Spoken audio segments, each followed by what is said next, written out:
Bangun. Selamat sejahtera Cikgu Hidayah. Selamat sejahtera Cikgu Hidayah. Selamat sejahtera semua. Sihat semua? Sihat. Okey, okey. Ada. Okey, duduk. Ini ada yang tak datang? Ada lagi. Nabi seorang.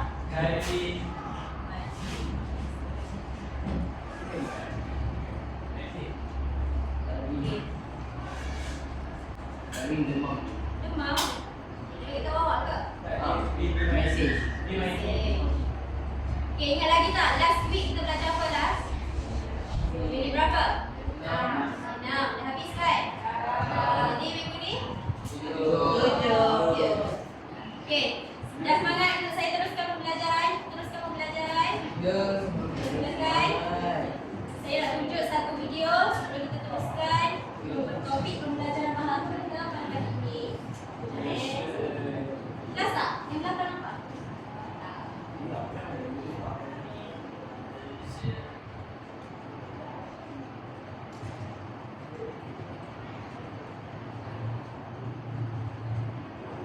Assalamualaikum. Tengok betul-betul. Waalaikumsalam. Watak dia Boleh mungkin bawa awak. saya bantu? Ada isi-isiran.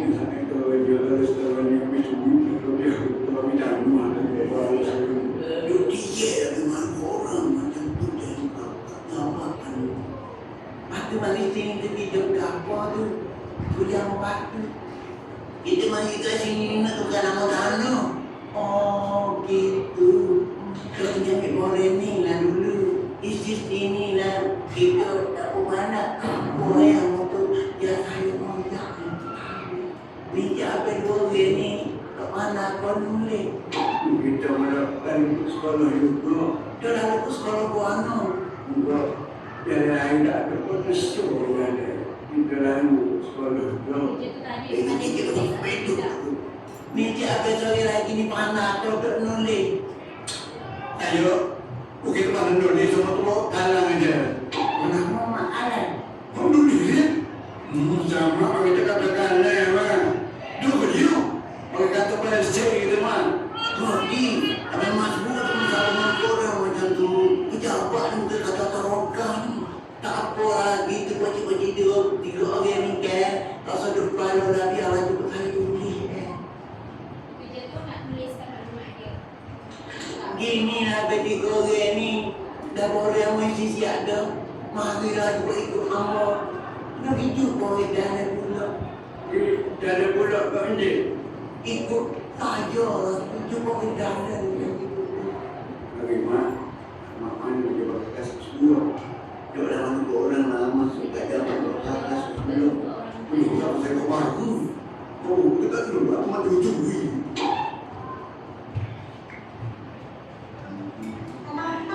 Kita ni juga ni. Kita mau ada dia ni. Jadi, kamu dah gila ni. Terima kasih deh.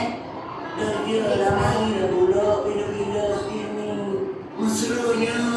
Kita kata lagu ni memang dia. Mati saya. Mesti mati. Hai. Dah beriu lah. Itu dia. Depan tu pakai dulu. Faham tak? Bahasa dia tak faham kan? Tapi gerak-geri dia tengah buat apa? Antara pakcik tu dengan pekerja. Pakcik pergi mana? Dia nak tukar nama geran tanah dia. So dia pergi dekat pejabat tanah. Tapi pekerja dekat situ layan dia macam mana? Layan dia orang macam mana? Baik kan? Memberi layanan yang mesra. Bukanlah, okey pakcik isilah borang sendiri. Tapi dekat sini dia tanya dulu pakcik ni pandai menulis ke? Sebab ada-kadang orang tua tak pandai menulis dan kadang membaca pun tak reti, betul tak? Tapi dekat situ awak boleh nampak apa? Kerja tu membantu dan memberikan layanan yang mesra. Kalau awak yang duduk kat tempat pakcik-pakcik tu, apa perasaan korang? Gembira. Tapi kalau sebaliknya, macam mana? Kita rasa sedih lah kan? Sebab awak tak tahu nak membaca, menulis. Bila pergi nak membuat nak selesaikan sesuatu pekerjaan, pekerja dekat yang layan awak tu tidak memberikan layanan yang sepatutnya. Betul tak? Jadi hari ni agak-agak kita nak belajar unit berapa?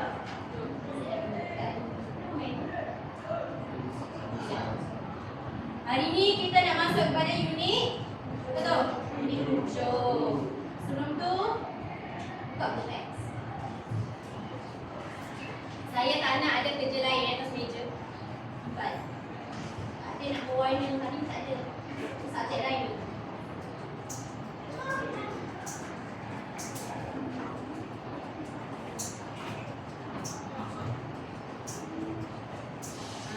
Tahu tak kisah berapa?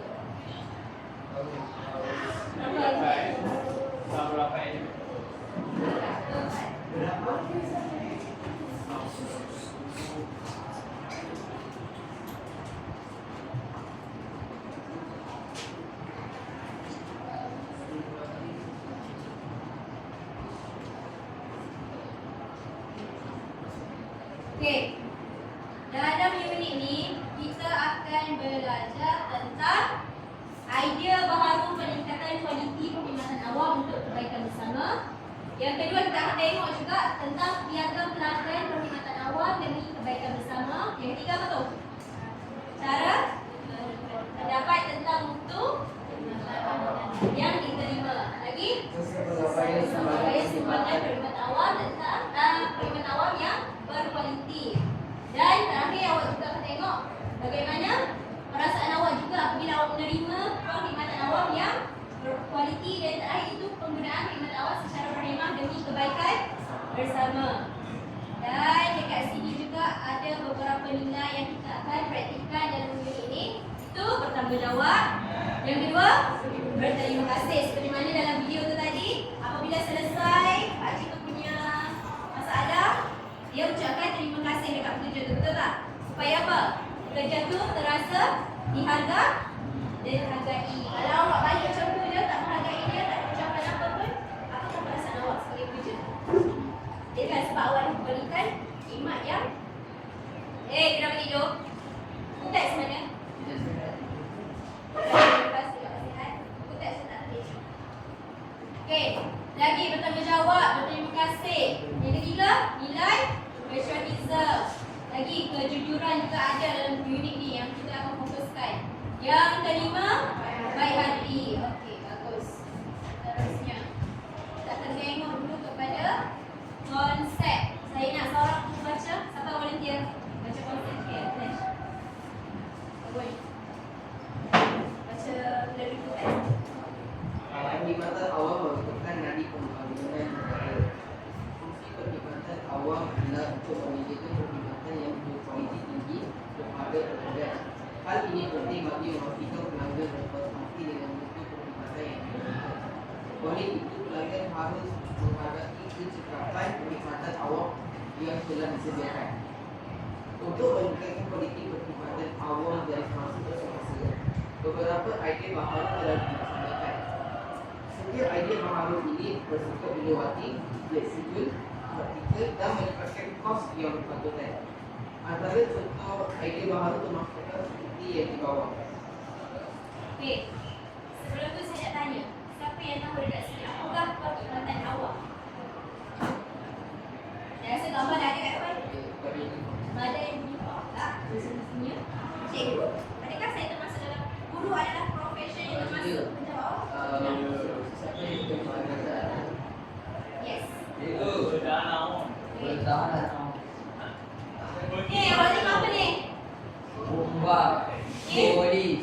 Okay? You know? Astronaut. Dekat sini, dekat gambar ni saya nak tunjuk. Ada hospital, ada sekolah. Sekolah ada kat sini, awak datang sekolah sekarang. Ini balai polis yang ketiga. Yang keempat, ada gambar? Balai bomba. Yang kelima tu ada kaunter kerajaan. Yang semua ni adalah termasuk dalam perkhidmatan awam. Ada 5 dekat situ, saya bagi contoh. Banyak lagi dekat luar. Yang pertama dekat hospital. Biasa kita akan pergi hospital untuk dapatkan apa? Kalau sakit, untuk Perkhidmatan dapatkan kesihatan. Ya, untuk mendapat rawatan, betul tak? Biasa kalau urus hospital, ada tak pernah dekat sini dapat layanan yang kurang mesra? Tak pernah. So far, setakat ni, doktor-doktor atau pekerja dekat sana semua memberikan layanan yang bagus. Tapi ada satu tempat dekat hospital, mungkin doktor ni dah burn out dengan dia punya kerja. Dia dapat pesakit yang banyak, terlalu banyak yang masa yang sama. Dan disebabkan kekurangan doktor, dia perlu melayani, merawat banyak pesakit. Awak rasa dia burn out ke tak? Disebabkan dia burn out disebabkan dia kena rawat ramai pesakit, so dia akan melepaskan dia punya rasa marah tu dekat pesakit. Adakah itu cara yang betul? Ada satu situasi mak saya sendiri, mak saya sakit pada waktu malam tu. Okey, so pergi dekat emergency. Sakit mak saya pening kepala macam tu lah. Pergi emergency. Doktor tu cakap apa? Kenapa datang emergency? Datang malam tu. Kenapa tak datang besok? Sedangkan mak saya tengah sakit. Patut ke soalan begitu dipersoalkan oleh seorang doktor? Sedangkan itu adalah hospital dan itu adalah tanggungjawab dia. Tak patut kan? It's supposed to be, makcik, kenapa makcik datang hospital ni? Ada sakit apa? Rekan dia macam tu, betul kan? Itu disebabkan kurangnya dia banyak bebanan, so dia akan memberi beban kepada doktor. Doktor akan melepaskan dia punya amarah kepada pesakit. So dekat situ berlakunya perkhidmatan yang tidak mesra. Okey, lagi sekolah. Sekolah fungsinya apa? Kerajaan untuk memberikan pendidikan yang membentuk model insan. Dia adalah siapa sekarang ni? Belajar. Awak yang tergolong dalam pergi sekolah untuk belajar. Lagi, balai polis untuk apa? Kerja keselamatan dan ketenteraman masyarakat. Biasa untuk kita akan pergi balai polis kerana apa? Kalau ada kes pencurian berlaku dekat rumah awak akan pergi balai polis untuk pergi melaporkan tentang kes tersebut. Dan itu, polis juga bertanggungjawab untuk menjaga keselamatan. Dekat mana-mana cakap? Betul tak? Dekat jalan raya pun ada polis trafik. Lagi? NPJ. Itu termasuk. Kalau balai bomba pula, dia memberikan perkhidmatan untuk menyelamat dan mengurangkan risiko kebakaran. Biasa ada kes-kes kebakaran, kita akan panggil bomba. Bomba akan bertanggungjawab untuk datang dengan cepat. Bila kita call je, bomba akan at least dia akan bagi 5 ke 10 minit estimate untuk sampai dekat tempat kejadian. Betul tak? Okey, lagi kaunter kerajaan. NGO tu dekat mana? Dekat BN, lagi bank, lagi nenek pun ada. Biasa kita kena daftar tu kan? Immigration lagi? Ya, tak tahu.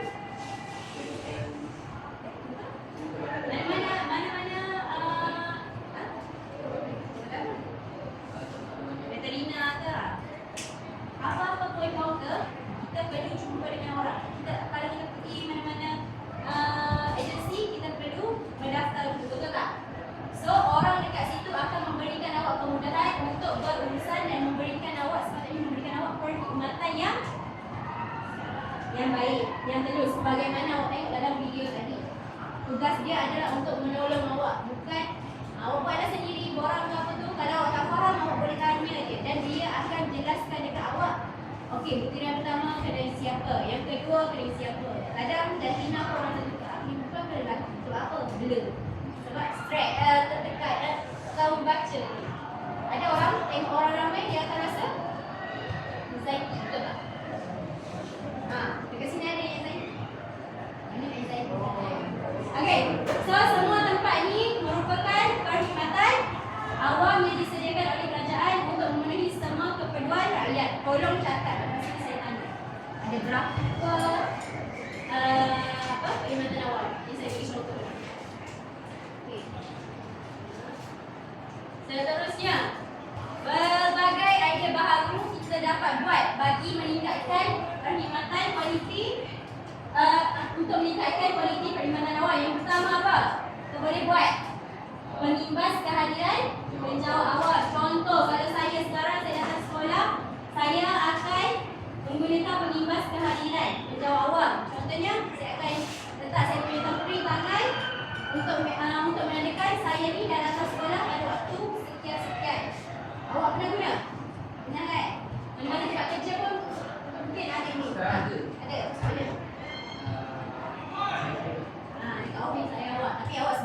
student, cikgu lah yang ambil kehadiran awak secara manual. Tapi kalau cikgu kena tampil untuk pastikan okey, cikgu ni betul-betul datang pukul 7, bukan datang pukul 7.15 macam tu. So, masing-masing kena buat sendiri. Melainkan kalau manual mungkin akan berlaku kepalsuan. Contoh macam mana? Dan korang? Tak pun boleh jadi kalau awak ada kawan baik, cikgu kawan yang baik awak tu cikgu juga. Awak call dia. Tolong pass tak dekat saya. Tolong tanyakan kehadiran saya datang pukul 7. Sedangkan awak datang pukul 7. Lambat lah. Tak datang pukul 7 tepat. Dekat situ boleh berlaku kepalsuan maklumat. Kat situlah wujudnya pengimbas kehadiran penjawab awak bagi meningkatkan kualiti perkhidmatan awam. Ada apa? Lukesh. Yang kedua Lukesh apa? Anjal. Waktu kerja anjal tu contohnya awak kerja daripada pukul 7 pagi sampai 3.30 petang sahaja. Ataupun shift awak mula pukul 10 pagi akan berakhir pada 6.30 petang. Dia tidak akan mengganggu awak punya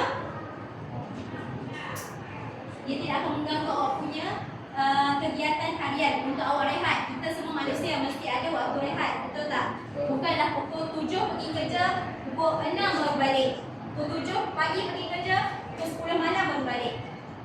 Itu adalah satu waktu kerja yang tidak sesuai untuk kita amalkan, untuk praktikal. Sebab apa? Masing-masing ada tanggungjawab juga dekat rumah, betul tak? Betul tak kelas? Okey, yang ketiga, awak boleh buat apa? Membuat aduan awam secara dalam talian. Esther baca, macam mana awak boleh buat aduan secara dalam talian? Tak dengar. Boleh. Awak kalau bagi pendapat sendiri boleh. Tak dengar. Kuat. Macam mana awak nak buat aduan awam secara dalam talian? Melalui apa? Kalau tak tahu apa tu?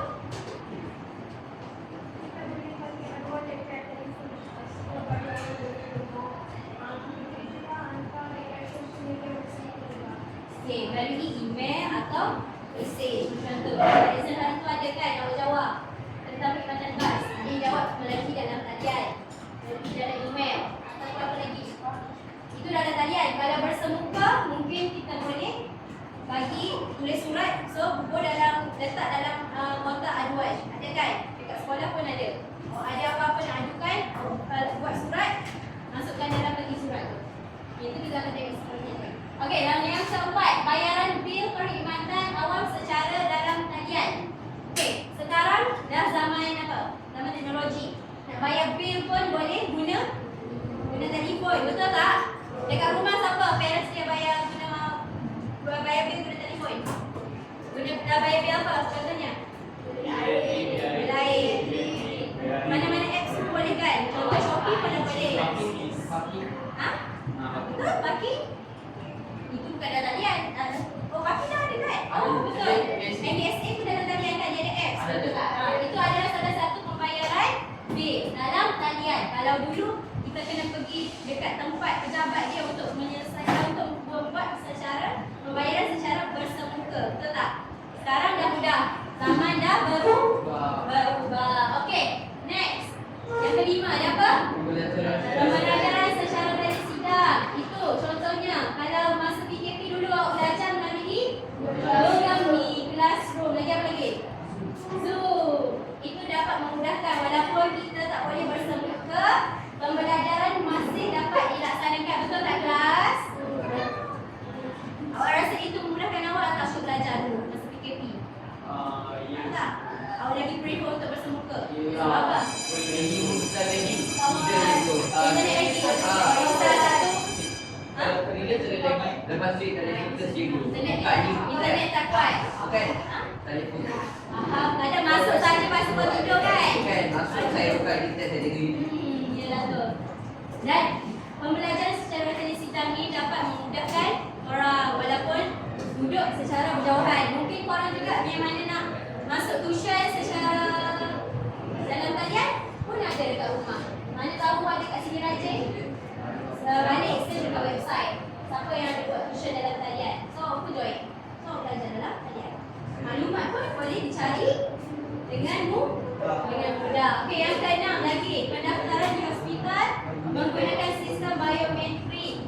Contohnya dia akan mempercepatkan lagi proses pendaftaran pesakit dengan menggunakan pengesahan identiti menggunakan biometrik. Contohnya kalau sekarang kita bagi kita punya IC, kita bagi je kita punya IC, dia boleh detect kita ni nama apa, kita ni umur berapa, lagi apa, duduk mana, betul tak? So itu lagi memudahkan. Tak perlu dah awak nak tulis, dia bagi borang, awak nak tulis awak punya nama, awak nak tulis awak punya IC, betul tak? So rasa itu memudahkan tak kelas? Dan itu boleh juga menjimatkan penggunaan kertas.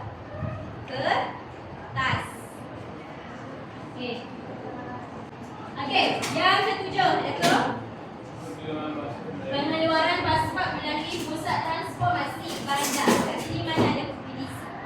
Benar kan? UTC. UTC itulah mempunyai banyak agensi. Contohnya dia ada pejabat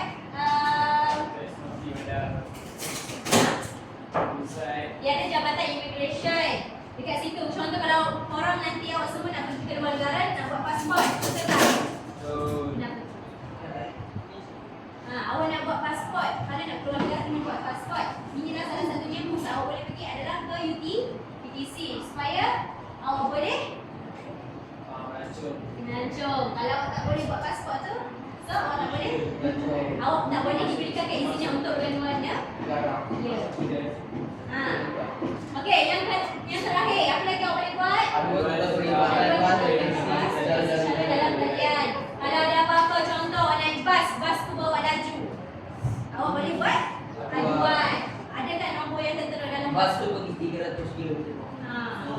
Benar, naik bas laju. Ataupun awak tak naik bas tu, awak duduk belakang, awak dalam kereta, bas tu kat depan. So, awak sebagai masyarakat yang prihatin, awak boleh call nombor yang ada dekat belakang bas tu untuk buat aduan. Itulah dipanggil membuat aduan dalam talian.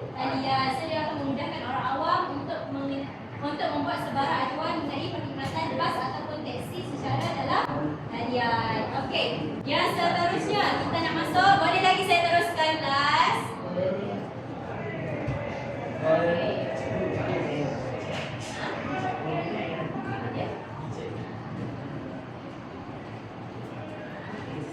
Kita nak tengok sikit tentang piagam pelanggan. Awak tengok muka surat seterusnya. Surat 101. Saya nak Iru baca. Macam ngantuk tu. Kuatkan suara. Fokus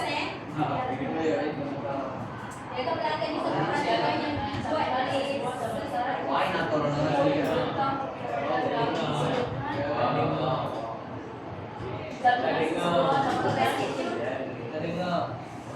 jaminan sesebuah dapat tentang harga makan yang disediakan, melakukan dengan jadi seperti makan yang ditawarkan, menerangkan apa yang patut diterima oleh pelanggan secara tertulis, menjamin kebenaran yang bersifat awal selamat, menanti masa boleh dipercayai, mudah diperoleh dan masa pelanggan, menjamin sikap anggota yang berislam bertanggungjawab dan bertanggungjawab.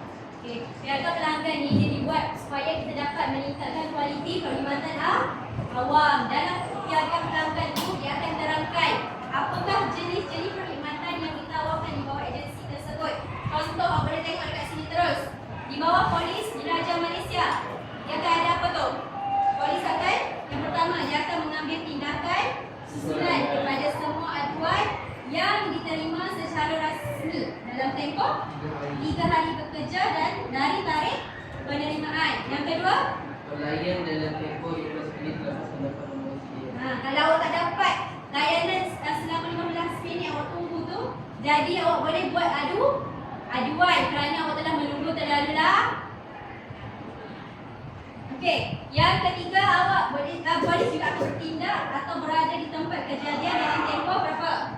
15 minit setelah menerima maklumat kejadian. Contoh kalau ada apa-apa accident, awak call polis, dia akan tiba dalam masa 50 minit.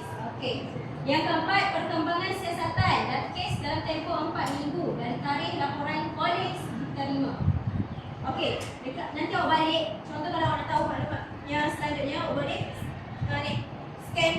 dekat sini untuk awak dapatkan maklumat dengan lebih details. Boleh kelas? Ada telefon kan? Okey. Saya nak terangkan dekat sini tak sempat. Okey. Untuk surat 101.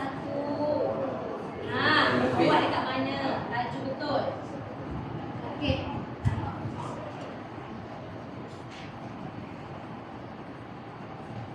Okey, kalau ni pula jabatan bomba, dia lebih kurang je macam polis, tapi kalau bomba dia akan mengeluarkan jentera bomba pertama ke tempat kecemasan dalam tempoh 60 saat dari masa terima panggilan di bilik kawalan. 60 saat sama dengan 1 minit. Itu beza dengan polis. Kalau polis tadi 15 minit. Fokus betul-betul. Esok saya buat quiz ni. Okey, yang kedua, bomba juga akan menyiapkan laporan kebakaran dalam tempoh 14 hari selepas menerima semua maklumat dan dokumen yang diperlukan dan mohon. Dia juga akan mengeluarkan surat pelepasan atau sokongan menduduki bangunan CC atau CFO dalam tempoh 5 hari dari tarikh akhir pemeriksaan dengan syarat semua pemasangan keselamatan kebakaran telah diuji dengan baik. Dia juga akan memproses permohonan sokongan lesen perniagaan dalam tempoh 7 hari dari tarikh permohonan yang lengkap. Okey. Kita ada apa lagi? Contoh dekat sini Suruhanjaya pencegahan rasuah. Kalau ada apa-apa yang rasuah, tindakan rasuah nanti awak kerja nanti boleh buat aduan dekat SPRM. Okey, nanti awak baca sendiri. Seterusnya saya nak pergi sedikit kepada bagaimana awak nak menyuarakan pendapat tentang buku perkhidmatan awak. Dia ada 3, iaitu aduan, ujian atau cadangan. Kalau aduan dalam sistem dalam talian tadi sebagaimana saya sebut, kita boleh menggunakan khidmat pesanan ringkas SMS. Kalau lagi apa lagi awak bagi email. Kalau dia bagi email, dia sediakan email, awak buat email awak adukan melalui email ataupun media sosial. Awak buat video ke apa, lepas tu awak post. Dan apa lagi? Melalui kalau ujian pula awak boleh buat juga, tapi melalui talian bersemuka atau biro pengaduan awak.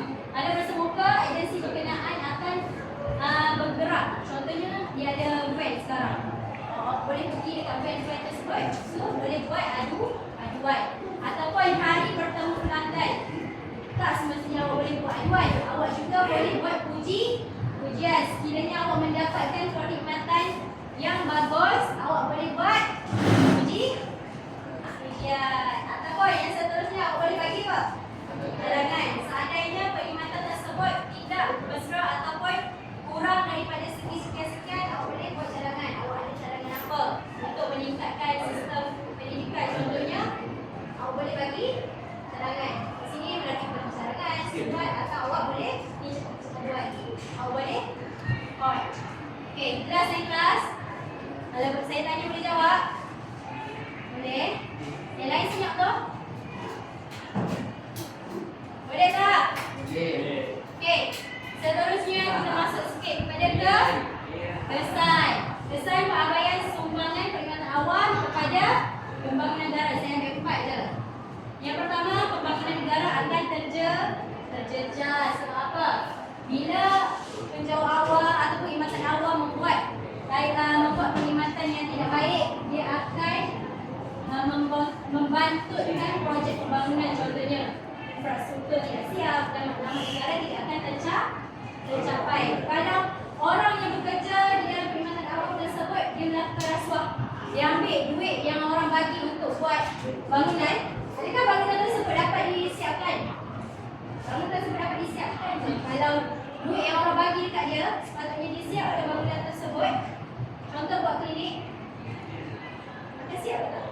Dia punya duit orang yang bagi untuk buat bangunan tersebut. So, projek itu akan jadi terbengkalai. Sebab situlah terjadinya pembangunan negara terjejas. Okey, yang kedua, pembaziran masa juga akan berlaku. Sebab bila mana proses kerja menjadi lambat, birokrasi berbelit dan urusan tidak efisien atau menyebabkan masa akan terbuang begitu sahaja. Kenapa? Bila urusan terlalu lambat, contohnya pergi bank, pegawai hanya ada 1 orang je. Kaunter ada banyak, tapi pegawai yang bekerja ada 1 orang je. Pernah tak pergi macam tu? Pernah tak awak pergi bank, ada kaunter banyak tapi ada satu orang je yang melayani. Jadi dekat situ, akan makan masa awak tak?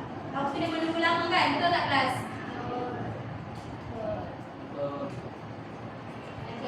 Okey, yang ketiga apa lagi? Kos meningkat. Sebab apa? Kelewatan, kesilapan dan pengurusan yang tidak cekap akan menyebabkan kos operasi dan projek meningkat dengan ketara. Bila mana awak daripada poin nombor satu tadi, pembangunan negara sejejas. Bila mana begitu, hari ke hari ekonomi global akan meningkat. Tapi sekarang barang-barang, harga barang semakin naik, betul tak? Jadi sebabkan situlah kos akan meningkat. Bila mana pembangunan negara sejejas akan menyumbang juga kepada kos meningkat. Okey, yang keempat, ekonomi negara merosot. Pada apa ni, dia akan hilang keyakinan. Sebab apa? Dah kalau pekerja dekat Malaysia ni tidak menawarkan kualiti yang baik, siapa dia yang dapat? Betul tak? Saya tak jelas. Baca yang buka itu. Selama hilang keyakinan, saya menurut pekerjaan. Ada berapa lagi? Dalam buku teks? Baca. Pembangunan negara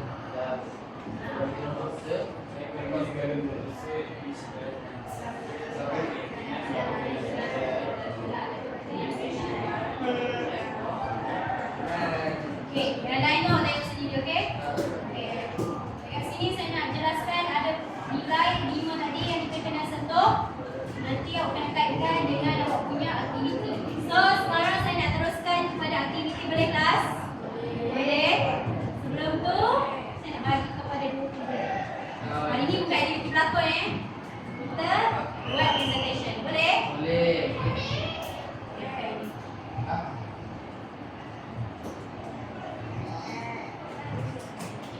Okey, sebelum tu saya nak bagi.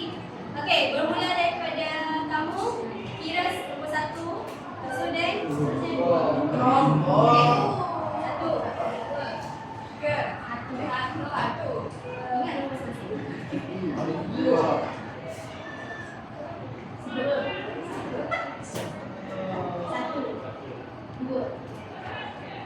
Sebut. Okey, kamu pula. Satu. Dua. Okey, pecahkan. Nombor 1 belah sini. Nombor 2 belah sini. Okey, cepat. Ingatkan nombor masing-masing.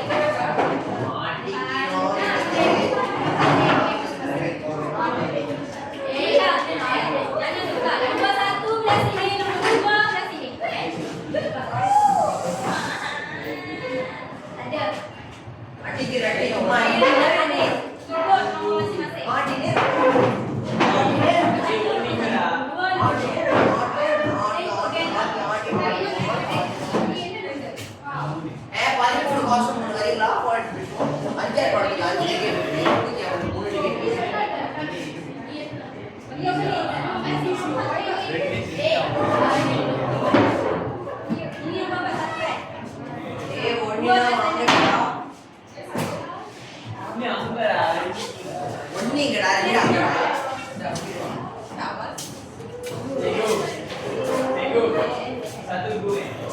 Yang ni 2. Satu sini. Satu sini, nombor 1 belah sini. Pula nombor 2 belah sana. 4 belah sana. Nombor 2 belah sana. Okey. Dah setiap bulan hantar satu wakil untuk mengambil soalan situasi.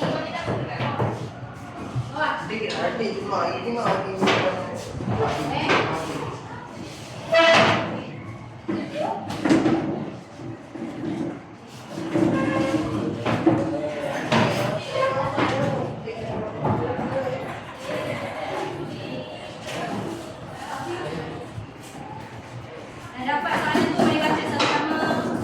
Okey, apa yang boleh tulis dan nanti saya nak bagi satu soalan.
tukar balik.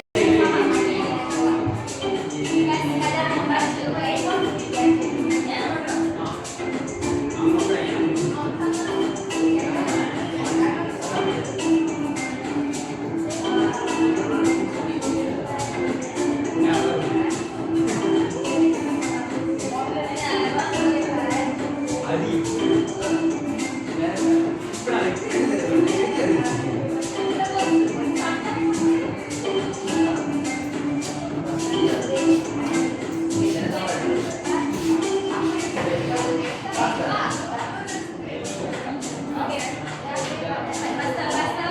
Masa tinggal 2 minit.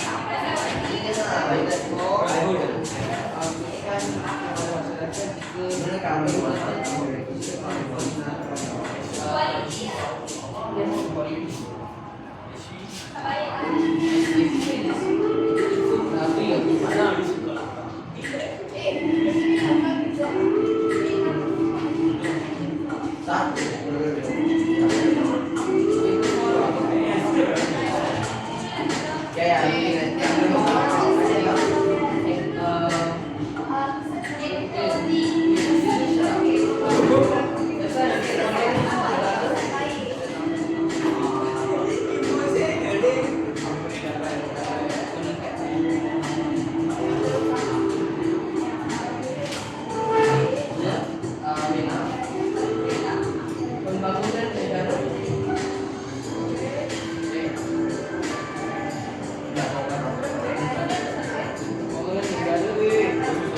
Pembangunan negara.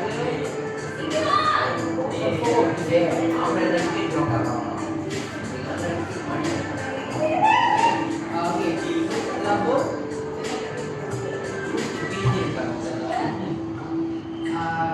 Masa tinggal 56 saat lagi.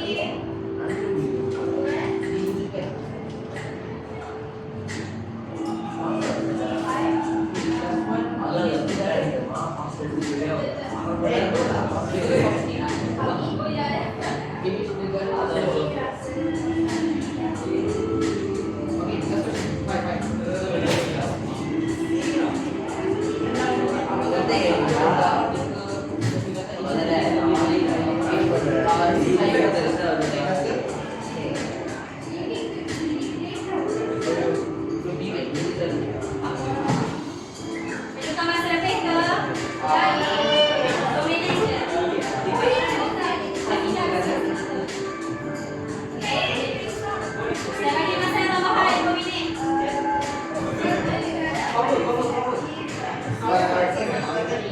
Ada tamu ni. Apa yang berapa?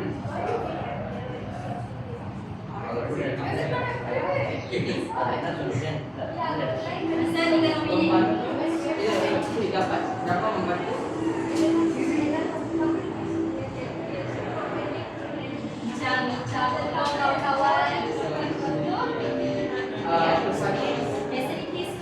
For today is people juggle so many different tools just to get work done.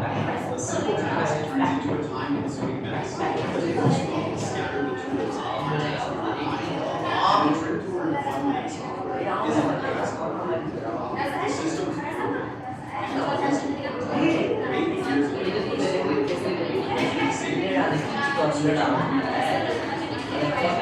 Maybe years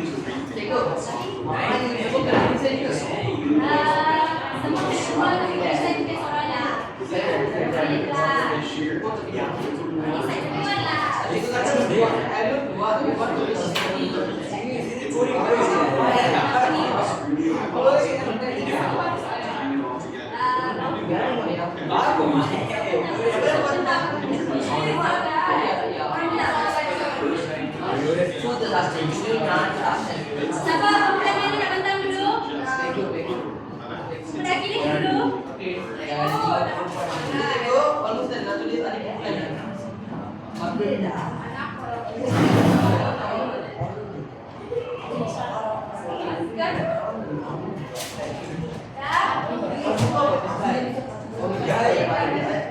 Times up. Masa pemudanya saya bagi 3 pagi saja.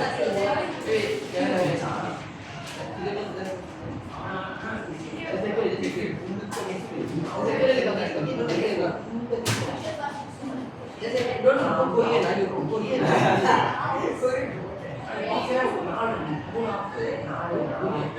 Nama budak yang apa ikut kreativiti. Yang penting yang penting tu bukan sekadar membaca dengan menguraikan juga. Okey,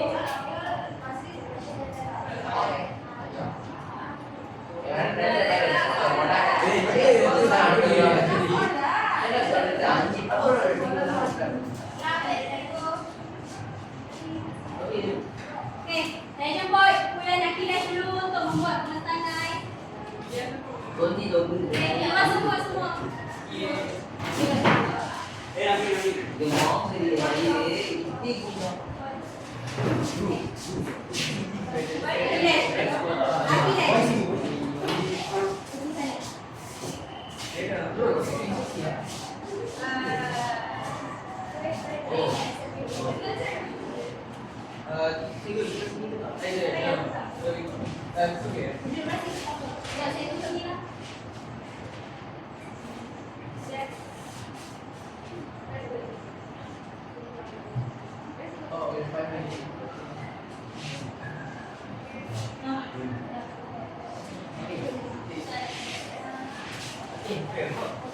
Bukan dia tak sampai, bukan dia orang bukan. Bukan kiri kanan, orang bukan kiri, orang kanan.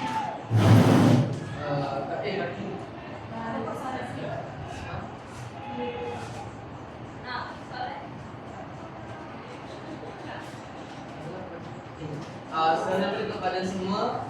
Hari ini kami akan menetapkan tentang situasi kami, iaitu agensi kesihatan. Soalan satu, ialah apakah perkhidmatan yang disediakan oleh agensi kesihatan? Agensi yang diberikan ialah hospital. Kerana sebab agensi ini adalah kesihatan, dan apa jabatan yang boleh dikaitkan dengan agensi ini adalah hospital. Biasanya, apakah masalah yang mungkin berlaku dalam perkhidmatan kesihatan? Antara masalah tersebut ialah layanan yang tidak mesra oleh doktor. Selain itu, perkhidmatan yang tidak cekap dan efisien. Soalan yang ketiga ialah cadangkan sebuah idea baharu untuk menambahkan perkhidmatan tersebut. Antara cadangan saya ialah bayaran bil perkhidmatan awal secara jalan talian yang tidak diwujudkan. Kerana sekarang ini adalah abad ke-21 dan sama sudah berubah. Betul kan? Selain itu, kita harus untuk mewujudkan waktu kerja ajar supaya pekerja dapat mengimbangkan produktiviti semasa bekerja. Soalan yang keempat, apakah kesan kepada masyarakat jika perkhidmatan kesihatan berkualiti? Antara kepentingannya ialah ekonomi negara akan meningkat. Selain itu, pembangunan negara turut bersohor pada peringkat antarabangsa. Selanjutnya, pelaburan juga diwujudkan kerana pelaburan akan yakin kepada kita. Akhir sekali, imej negara turut bersohor dan kuasa-kuasa asing di luar akan menghormati negara kita. Soalan yang terakhir ialah apakah perasaan anda jika perkhidmatan ini menjadi lebih baik? Kenapa? Saya rasa gembira. Hal ini kerana perkhidmatan ini dapat membantu pesakit dengan mudah. Oleh itu, pilihan yang mesra ini harus terjamin agar kita dapat agar kepentingan ini terpelihara sehingga ke masa depan. Sekian, terima kasih. Okey, bagus. Terima kasih kita lihat. Okey, seterusnya. Boleh? Okey,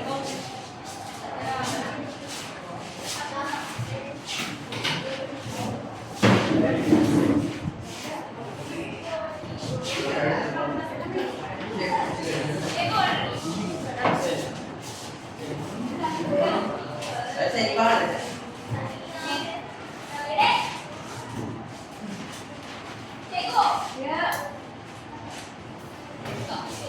Ya, bagi-bagi tumpuan kawan-kawan tentang kelab.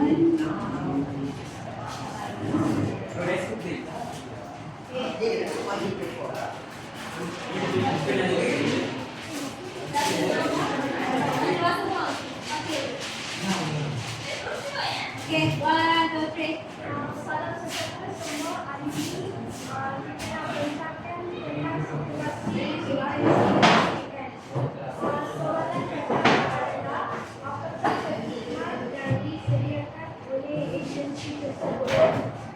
Bagaimana awak memiliki kerja sekolah? Soalan kedua adalah apakah masalah yang boleh dihadapi oleh masyarakat? Masyarakat kurang mampu untuk pergi sekolah. Soalan ketiga, carikan dua idea baru untuk menambahkan kebutuhan tersebut.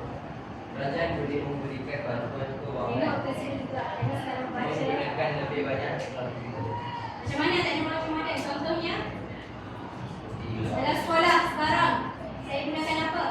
projektor. Projector. Kalau pendidikan dulu belajar kat sekolah, mungkin guna whiteboard sahaja. Okey. Itulah salah satunya. Okey lagi. Soalan empat tu adalah apakah kesan penangkatan tersebut kepada masyarakat? Boleh-boleh akan dapat ilmu. Kenapa?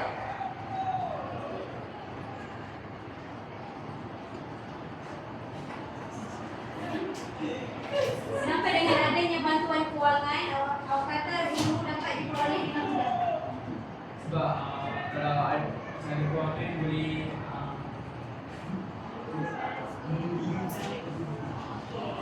Oh, yang lain jawab. Nasib baik je awak jawab. Okey, seterusnya.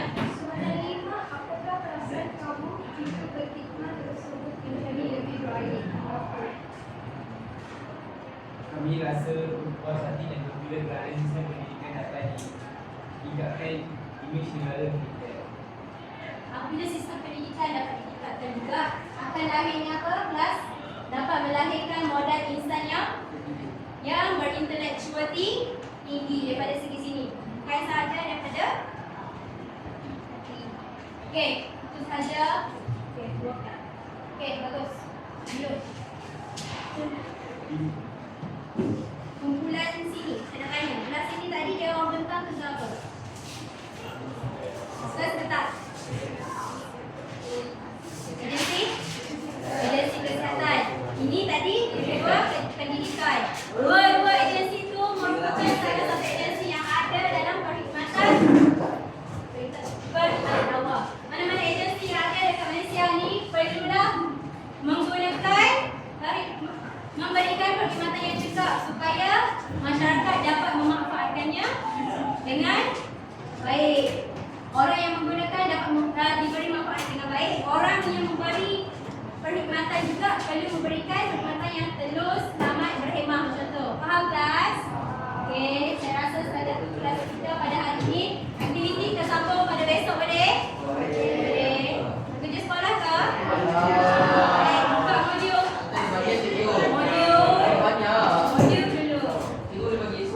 Hari ini saya bagi terus. Siapa tak bawa modul? Modul bawa semua tak? Bukan kenapa?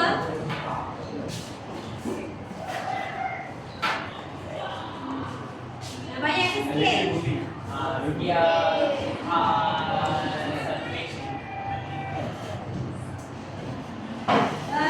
Modul buat muka surat 27. Balik siapkan unit-unit sebelum ni siapa yang tak siap tolong siapkan. Nanti saya nak semak. Besok hantar semua modul.